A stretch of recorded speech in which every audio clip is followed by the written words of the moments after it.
Welcome back to the Hadley Running YouTube channel. There is a famous quote in the running world attributed to Olympic gold medal marathon runner Frank Shorter that hills are speed work in disguise. Coach Hadley has always loved that quote, and indeed he includes hill workouts into most of his training programs. In this video, we will discuss the hill repeats workout that Coach Hadley usually prescribes to his runners. A good place to start this discussion is what are we talking about when we say a hill workout? First off, a hill repeat workout is classified as a stress workout, where we are working hard enough and specifically enough as to elicit a desired adaptation of the body. We'll talk about what those adaptations are in a minute. There are three main attributes that make up a hill workout in Coach Hadley's programs. Hill workouts are repeated runs up a hill. They are done at a higher effort intensity, and with a slow jog for recovery after each repeat. Before we get into the specifics on how to do a hill workout, let's talk for a minute about the benefits we will get from the workout. Hill workouts are one of the very best workouts for building our stride power. This workout increases our stride power to weight ratio and makes us more efficient as a result. If our stride power increases and our weight stays the same, we'll need to put less effort into every pace we run, or thinking of it another way, we'll be able to run faster paces for each same effort level.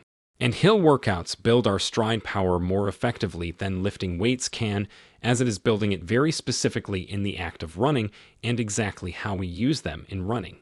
Hill repeats are also great at building our heart strength and cardiovascular fitness. Because of the higher intensity efforts, our heart rate of often reaching its maximum by the end of each repeat, stressing our cardiovascular system and building our aerobic power. One of the greatest benefits of hill repeats is the mental toughness it builds. We are running high-intensity effort up a challenging incline. This teaches our minds that we can do hard things, and we can do them very well. This workout should build your confidence level as much as it builds your body. Now let's get into the specifics of the workout. The workout starts with an easy warm-up jog to get the muscles loose and ready for the stress workout to follow. Next, we run higher intensity repeats of between 1 minute and 1 minute 30 seconds up a hill. The hill should be a moderate one with an incline of between 4% and 6%. The total duration of the repeats should be between 15 and 18 minutes. So if we are doing 1 minute repeats, we may choose to do 16 of them, or if we are doing 90-second repeats, we may do 12 of them.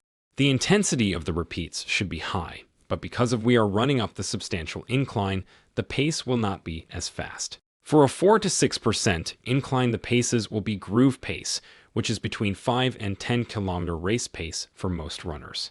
For our recovery between repeats, we slowly jog back down the hill to the starting point, then start the next repeat.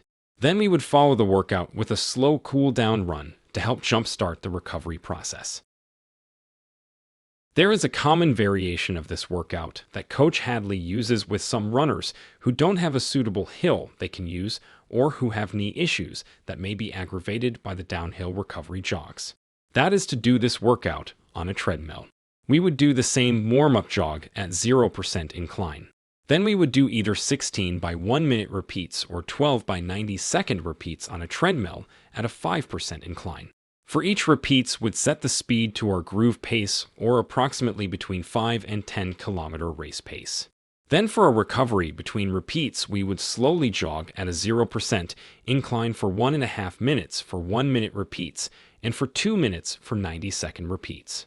After the workout, we would do our cool-down jog at a 0% incline. A key for doing this workout outside is finding and selecting an appropriate hill. Ideally, we want a hill that has an incline of between 4% and 6%, and the incline is fairly steady throughout. There are many websites, apps, and watch software that can help you find and map the best hill to use. But sometimes we have to do the calculations ourselves, so we wanted to put a simple reminder here of what we learned in high school geometry class. Incline equals the rise over the run, which the amount of elevation gained divided by the length of the run. It is important to remember when doing this calculation that both measures need to be in the same units, usually either feet or meters. So if we have a hill we suspect is a pretty good candidate for this workout, and we check our mapping website or app and see elevation gain is 20 meters over the length of a 400 meters, we can do the simple math of 20 divided by 400 and get that it is a 5% incline, perfect for this workout. But we have noticed that many apps and websites will often do this calculation for you and show incline percent, but it's a nice formula to have in your back pocket just in case. Now for a few tips we wanted to share on executing this workout. Don't get too aggressive on this hill. Steeper doesn't equal better on this one. We want a moderate hill, but one we can still run quickly on, so stick to the 4 to 6% incline prescribed. Intensity on this one if high, even if the pace isn't that fast. The effort will feel like a short speed workout you might do on the track. Don't be alarmed when it feels hard. Mentally break the workout into 3 or 4 equal segments and target a progression with each segment slightly quicker than the last. So you'll need to start conservative on the first segment and ease into the workout a bit. So let's say we are doing 12 repeats of 90 seconds. We may break this into 3 segments of 4, with the first 4 at 6-minute 30 pace, then the next 4 at 6-minute 25 pace, and the last 4 at 6-minute 20 pace.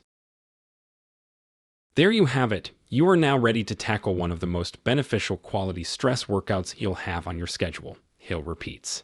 Thanks for watching, and be sure to hit like if you enjoyed this video and subscribe to the channel so you won't miss upcoming episodes.